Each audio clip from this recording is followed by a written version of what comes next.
Hey everyone, this video here is for all the working class, all the blue collar folks, the kind of people I've known my whole life, actually. Yeah, don't get confused when you see me, when I'm doing my videos, with dress shirts and ties on. Yeah, don't let that confuse you. That's a new endeavor. That's a new venture I've started into in the last few years of my life.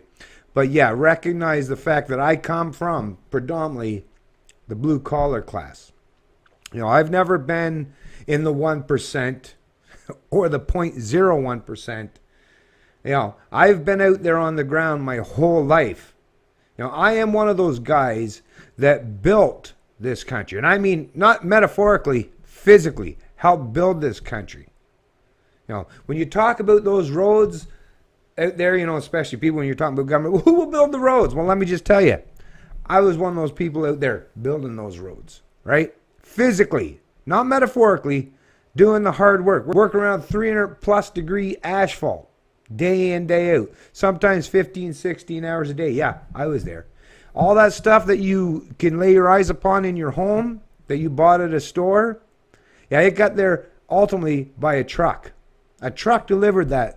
There was a truck in the equation and everything that you can lay your eyes upon. Yeah, that was me for 8.5 years doing long haul truck driving. So I am very well in tuned and in full understanding of what it's like to be part of the working class. So this video is for you, blue collar folks.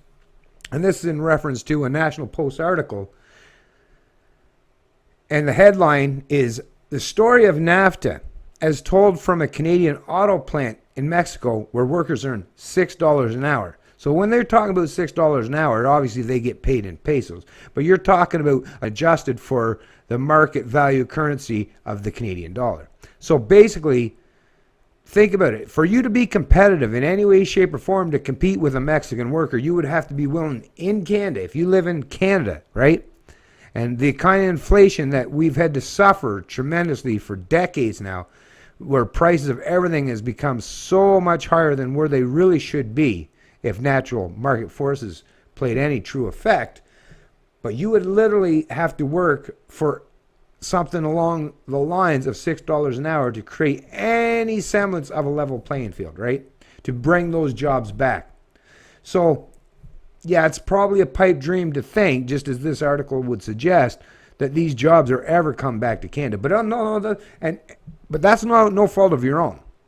No, that's the fault of central planning governments and these crony corporations. And that's another thing I wanted to point out too before I even get into this article is, yeah, these corporations, like whether it's GM, Ford, or Dodge, they used the domestic population of the U.S. and Canada, which are much closer aligned as far as wages go and the valuation of their currency, right? But they used us, not me in particular. I never worked in the auto industry, but they used Canadians and Americans to build their companies from the early 1900s till now, 100 years later. They used domestic population to build these corporations up to the point where they are today.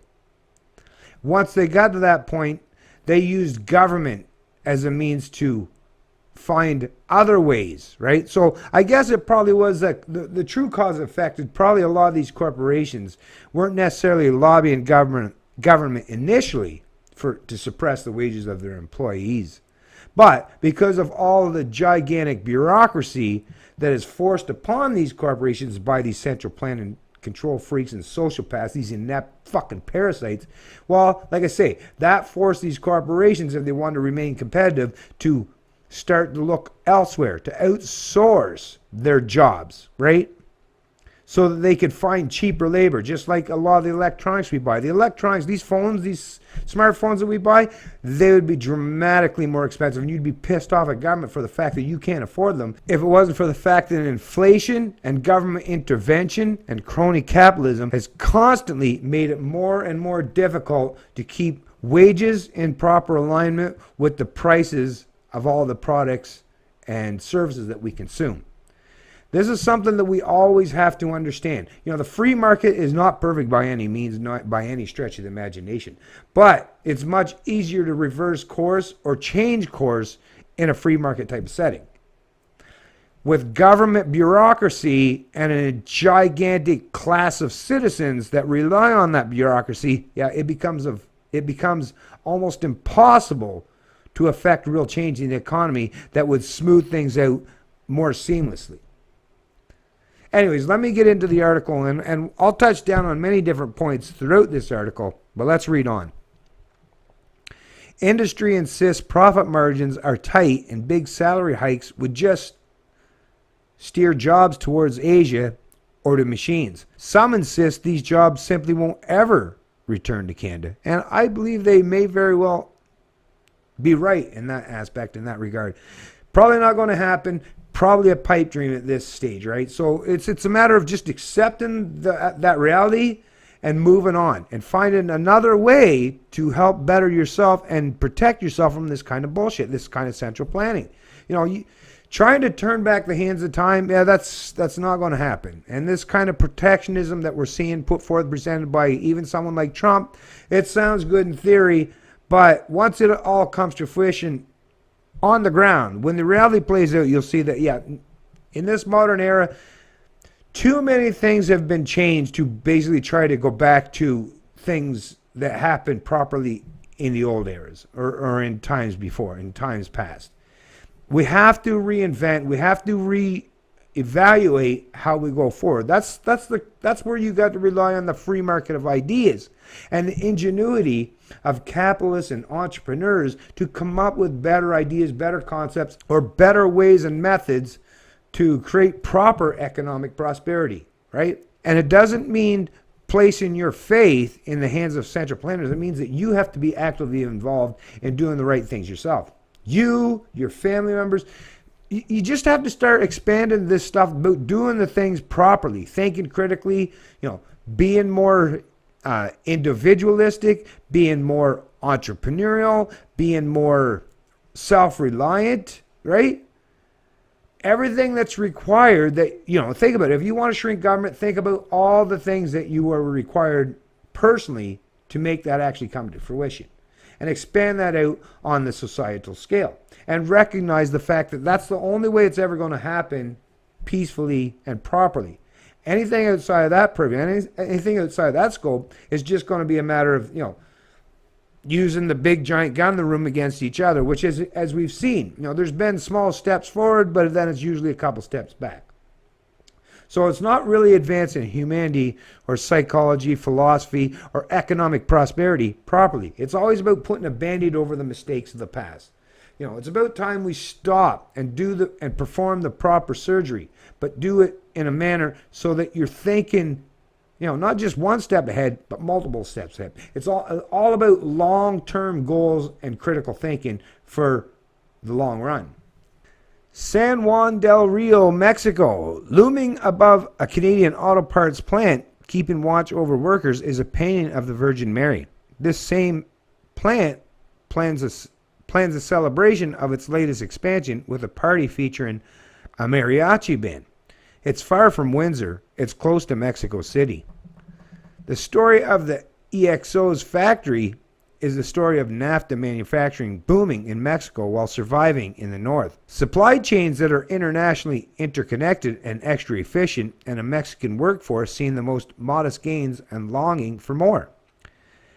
Canadian auto parts companies have more than 120 plants and 43,000 employees in Mexico, and this Quebec-based plastics maker is among them.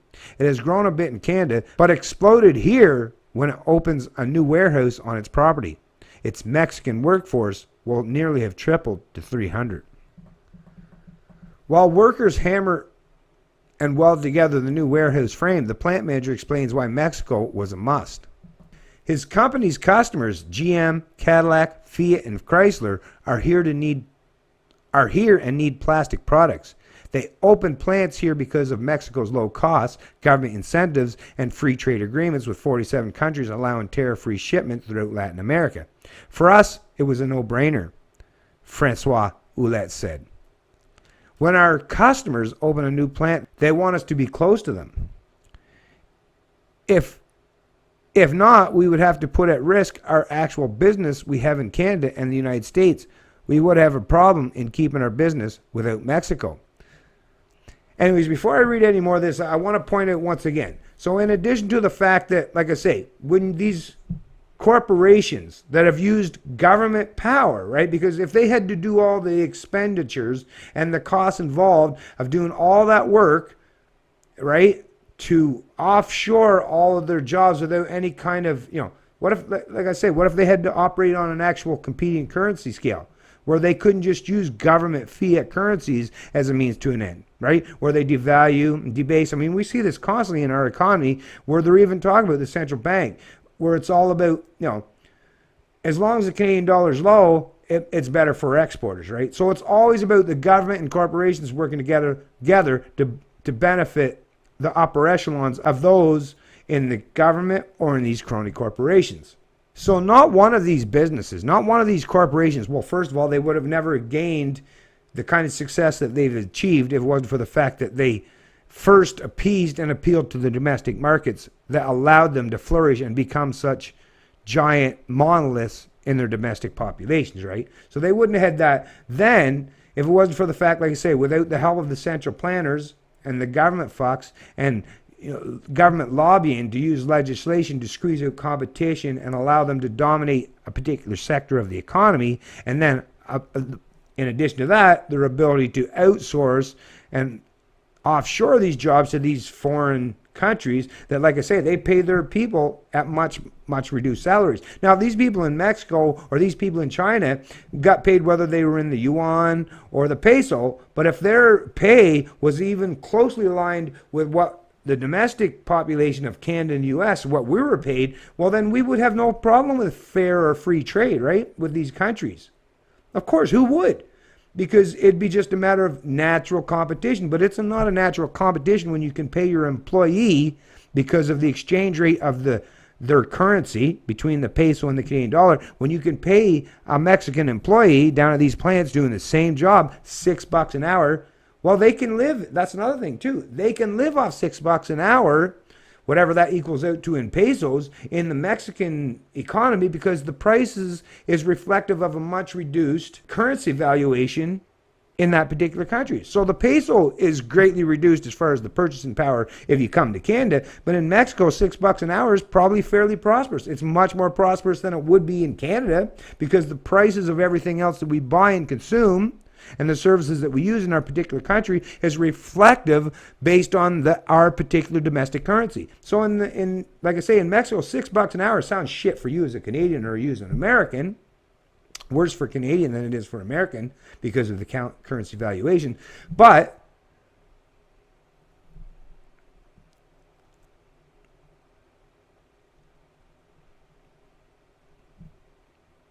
in Mexico, $6 an hour, it may very well be aligned with making, 15, 20, maybe $25 an hour in Canada. I can't say for sure. I haven't done the math. But like I say, the reality of the fact is that, yeah, $6 an hour, $6 Canadian dollars an hour, translated into pesos, it probably gives them a fair amount of purchasing power. It might even be in line or superior than the purchasing power of the Canadian dollar compared to our wages in this country. But in addition to that, let me point out one more thing before I even continue on the rest of this article. That's the one aspect, that's one of the most important aspects of this whole pretense of this whole premise of these free trade agreements. They're nothing of the sort, right? They're government/crony corporatist agreements. There's nothing free about them, right? It's all centrally planned and manipulated and dictate to the population. Not like people get to choose to opt in or opt out, right? So it's top-down authoritarian, micromanaged, dictatorial economics, right? That's what you're really talking about. It's not really free trade. But in addition to these corporations being able to offshore a lot of these and jobs to people in these countries all around the planet, the double whammy to this is another additional effect too that these crony corporations and the government fucks has imposed on the people, the average blue-collar worker in this country, is not only are they offshoring a lot of these jobs to these foreign countries with much, much reduced labor rates and wages, but they also have, here in Canada, the TFW, Temporary Foreign Workers Program. Or look at all these immigrants, whether it's the 320+ thousand legal immigrants come to this country from countries, once again, with much reduced prosperity, and currency valuation. So what they'll work for, a lot of these immigrants will come work in Canada a whole lot cheaper than you would. Now, they might have to all maybe have 10 people live in the same household, but they may very well depend on their place of origin. They may very well be much akin or aligned to doing that kind of stuff, right? Whereas you're not. The domestic population is not, we're not used to, put 10, 15 people in one household to pay for the bills, right? Pool all of our resources together. We're much more independent, much more individualistic in this country. But, like I say, add into the equation the fact these temporary foreign workers, these legal immigrants, then you got the Syrian refugees, what are they, 40,000 plus of them? Then you got these asylum seekers, the illegal asylum seekers that are now, pouring across the border to the tune of, 200-300 a day. Think of what they'll work for, right? Or if they're not, or some of them may very well just sponge off of the resources or your productive wealth just through the forced wealth redistribution model, aka the state, the welfare state, right? But even if they enter the workplace, they probably will be more willing to work for an employer in Canada at a much, much reduced rate than you would as a domestic person, as someone that has grown up and lived in this country and have had to reflect your economic ideals to the fact of what your currency and what the purchase power of your currency represents in the greater economy. You know what? I'm not even going to read any more of this article. I will place a link to it in the description of the video below. I think I've covered the most important aspects and points that I wanted to get out in this video. But yes, I am in pure solidarity with the Canadian working class, the blue-collar folks. Doesn't mean I'm against corporations. I'm a big proponent and supporter of corporations. I'm an entrepreneur myself. And I don't see this thing. I don't see things as black and white. Employers, employees, entrepreneurs, and those who work for them. The businessman versus the labor. I don't believe in that bullshit at all. That's another one of these fucking bullshit divide and conquer routines that these culture Marxists, a lot of these fucking socialists, these parasitical types put forth and present. But no, I believe that you need them both. You need the entrepreneur and you need the business leader. Like, the leader has to be the one that gets the most recognition and is rewarded the most, right? Economically and even socially to a certain degree. But that does not mean that there shouldn't be a fair and equitable share of those profits, of those dividends, handed out to the people that helped you to create that business and that helped you to grow that business. Because that business that you had, that business idea, as great as it was, that innovation, that creation, as important as that was, and you definitely deserve to be acknowledged and recognized for so, without other human beings coming to help you and aid you to turn your idea into reality, well, once again, it's just another figment of the imagination. It's just another daydream. It's just another concept.